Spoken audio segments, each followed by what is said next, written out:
Olá, pessoal! Estamos aqui mais uma vez no Fisiquices Educação. Na aula de hoje a gente vai falar um pouquinho sobre eletromagnetismo. Vamos trabalhar com as bobinas, definir o fluxo do campo magnético e abordar as leis de Lenz e de Faraday. Você não pode perder. Para a gente começar a nossa aula hoje, a gente vai falar um pouquinho com vocês sobre as bobinas elétricas ou os solenoides. O que são esses dispositivos? A gente já tinha conversado um pouquinho quando a gente apresentou o experimento de Ørsted, que quando eu tenho a passagem de uma corrente elétrica por um condutor, esse condutor acaba gerando ao seu redor um campo magnético, certo? Uma bobina nada mais é do que um dispositivo que tem várias voltinhas de um fio que, ao ser percorrido por uma corrente elétrica, acaba gerando um campo magnético cuja intensidade vai depender do número ali de voltas e da corrente elétrica que vai percorrê-lo, certo? Então, na verdade, a bobina ou solenoide acaba sendo um dispositivo cuja finalidade é armazenar energia através da geração desse campo magnético. Bom, mas então se eu tenho lá a bobina no meu circuito e eu desejo saber qual é a capacidade que essa bobina tem de gerar um campo magnético, como que eu posso fazer isso? Eu disse para vocês que esse campo magnético ia depender da corrente elétrica, né? Quanto maior a corrente elétrica, maior será o campo magnético que essa bobina vai poder gerar. E também, quanto mais voltinhas ou espiras essa bobina tiver, mais intenso tende a ser o campo. Quanto mais densidade de espiras essa bobina tiver, mais intenso tende a ser o campo que ela gera. Então, na prática, o campo magnético gerado por uma bobina, é dado por N, número de espiras da bobina, μ, que é a permeabilidade do meio, permeabilidade magnética do meio, e corrente elétrica, dividido por 2R, onde R é o raio da espira, né, de cada espira da bobina. E para eu determinar o sentido desse campo magnético? Bom, aí a gente relembra a regra da mão direita, né? Quando eu tenho os meus dedos indicando o sentido de circulação da corrente, o dedão da minha mão direita vai indicar o sentido do campo magnético. Então, ó, circulação nesse sentido, campo para fora do plano aqui. Se eu inverto o sentido de circulação da corrente, o campo vai ser para baixo, aqui para dentro do plano, tá certo? Como a gente pode ver na imagem a seguir. Então, aqui a gente tem a imagem que demonstra duas situações de circulação da corrente elétrica em uma espira. A primeira, né, que está à esquerda aí da sua tela, é uma circulação da corrente no sentido anti-horário, e pela regra da mão direita, você verifica a representação do campo magnético para fora da espira. E a segunda, que está à direita do seu vídeo, apresenta uma circulação da corrente elétrica no sentido horário e o campo magnético, então, apontando para dentro do plano da tela, também pela regra da mão direita, ok? Agora imagina o seguinte, que eu tenho não uma espira, uma bobina, mas eu tenho um fio, tá certo? Qual é o campo que esse fio gera ao seu redor? Bom, esse campo vai depender da intensidade da corrente elétrica. Quanto maior a corrente, mais intenso será esse campo, mas ele também vai depender da distância que o ponto, né, no qual eu estou querendo calcular o campo se encontra do fio.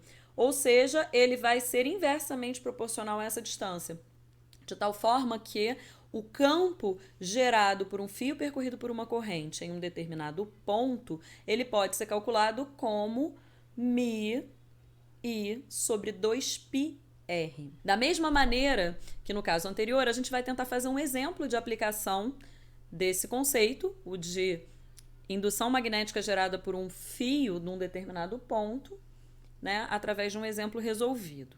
Então, eu tenho essa situação, dois fios, o fio 1 e o fio 2, que são percorridos por uma corrente de 2 e de 6 amperes, respectivamente, e eu desejo calcular a indução magnética no ponto M, devido a esses dois fios.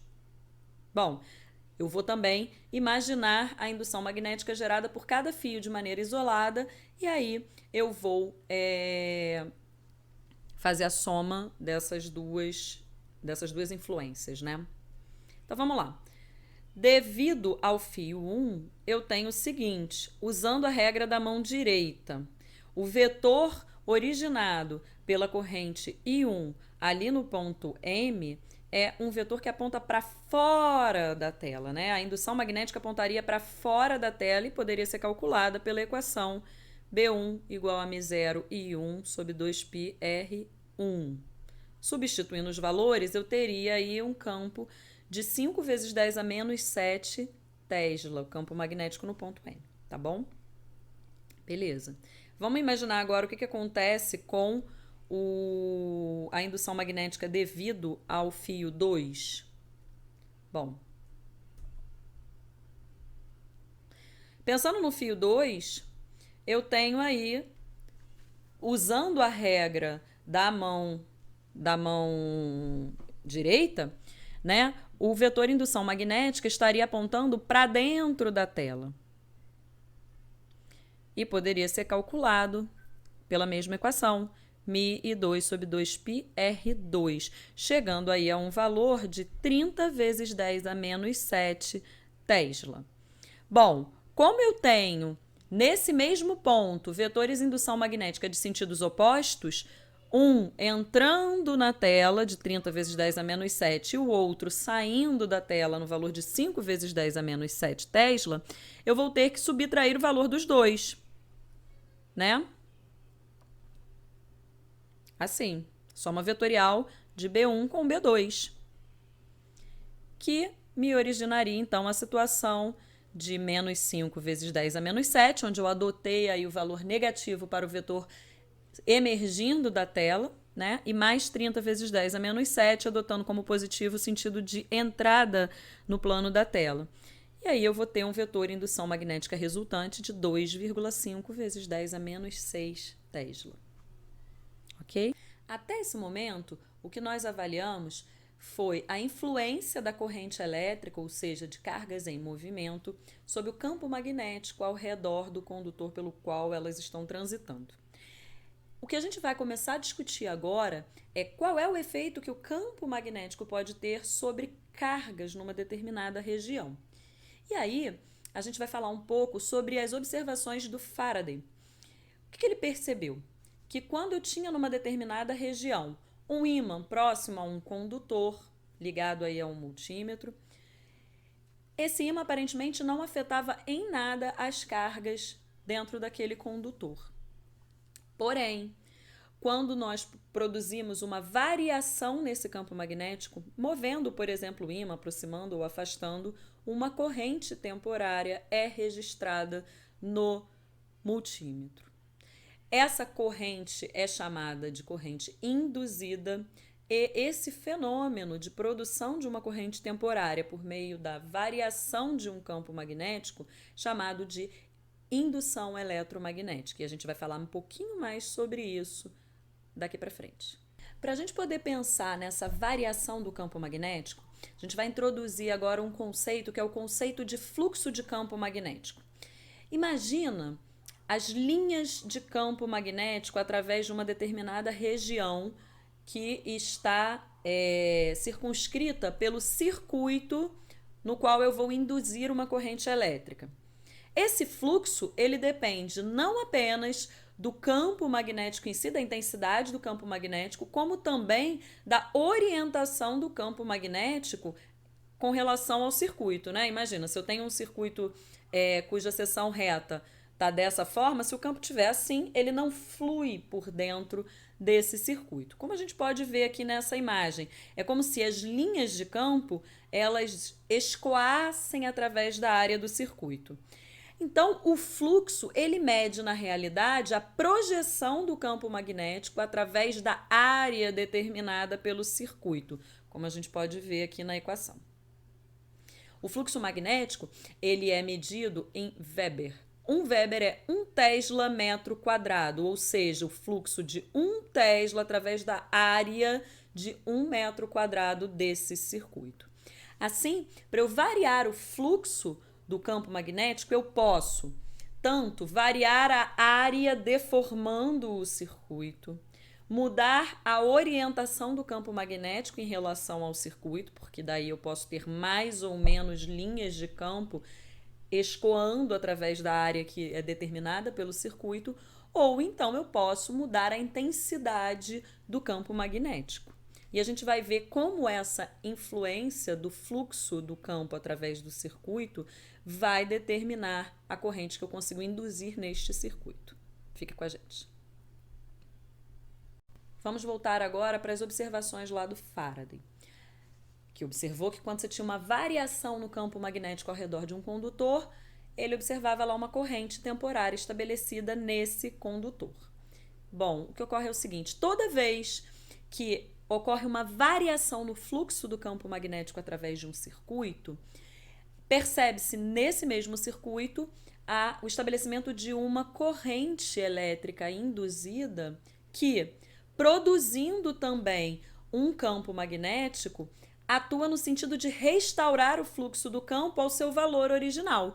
Então é como se a alteração do fluxo do campo magnético gerasse uma perturbação no circuito que tende a ser restaurada por meio de uma corrente elétrica que vai reequilibrar o campo magnético original.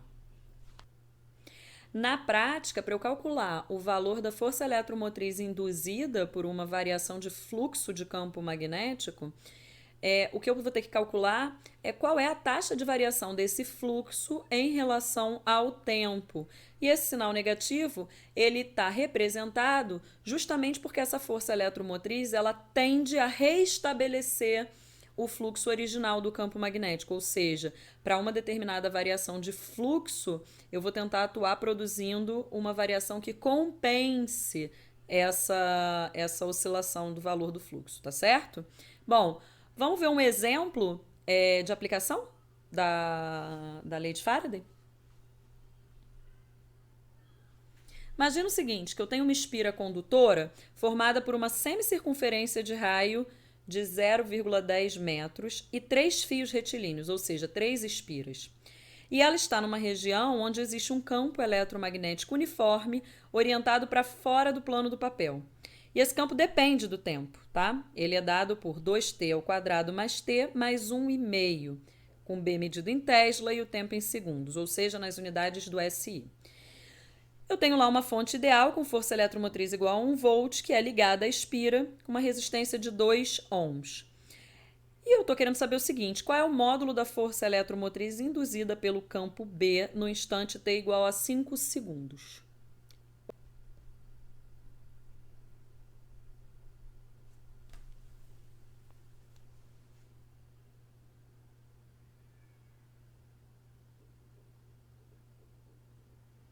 Então, na prática, para uma dada variação do fluxo magnético através de uma área do circuito, a lei de Faraday determina que a força eletromotriz induzida é igual à taxa de variação do fluxo do campo em relação ao tempo. Quando eu tenho um circuito rígido, ou seja, cuja área não varia, eu posso dizer que a área circunscrita pelo circuito é A constante e que a derivada do fluxo do campo em relação ao tempo depende apenas da forma como o campo magnético depende do tempo, né? Então, a fé induzida seria aí a dB dt.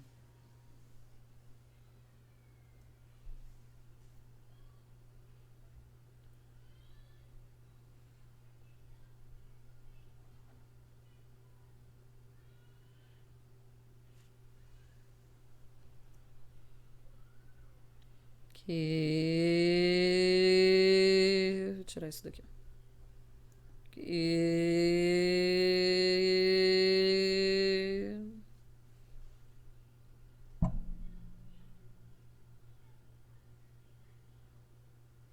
Na prática, para eu calcular o valor da força eletromotriz induzida por uma variação de fluxo de campo magnético, o que eu vou ter que calcular é qual é a taxa de variação desse fluxo em relação ao tempo. E esse sinal negativo, ele está representado justamente porque essa força eletromotriz, ela tende a restabelecer o fluxo original do campo magnético, ou seja, para uma determinada variação de fluxo, eu vou tentar atuar produzindo uma variação que compense essa oscilação do valor do fluxo, tá certo? Bom, vamos ver um exemplo de aplicação da lei de Faraday?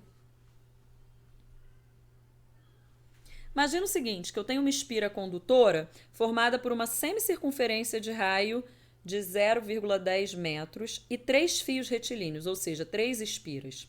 E ela está numa região onde existe um campo eletromagnético uniforme orientado para fora do plano do papel. E esse campo depende do tempo, tá? Ele é dado por 2t ao quadrado mais t mais 1,5, com B medido em Tesla e o tempo em segundos, ou seja, nas unidades do SI. Eu tenho lá uma fonte ideal com força eletromotriz igual a 1 volt, que é ligada à espira com uma resistência de 2 ohms. E eu estou querendo saber o seguinte, qual é o módulo da força eletromotriz induzida pelo campo B no instante t igual a 5 segundos?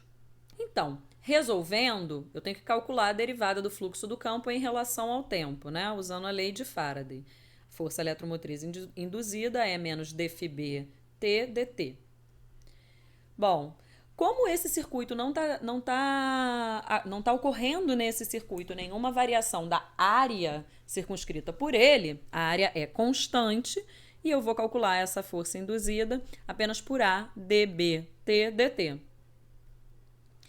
Bom, a área contida por um circuito que é uma semicircunferência é πr ao quadrado sobre 2.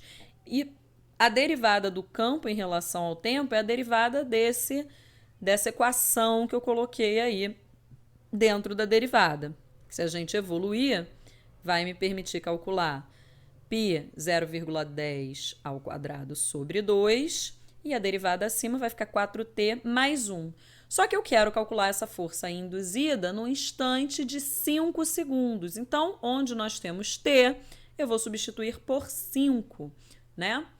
E aí, quando eu calculo, eu encontro o valor de aproximadamente 0,33 volts de FEM induzida, ok? Bem, pessoal, então é isso. Por hoje é só. A gente falou um pouquinho, né, sobre os efeitos das cargas em movimento sobre o campo magnético numa determinada região e vimos também que variações no fluxo do campo magnético podem gerar, então, correntes induzidas. E aí analisamos um exemplo de aplicação da lei de Faraday. Eu espero que vocês tenham entendido, que tenham gostado. E se vocês gostaram, fiquem sempre por aqui acompanhando Fisiquices e Educação, muitas novidades sobre física e sobre educação.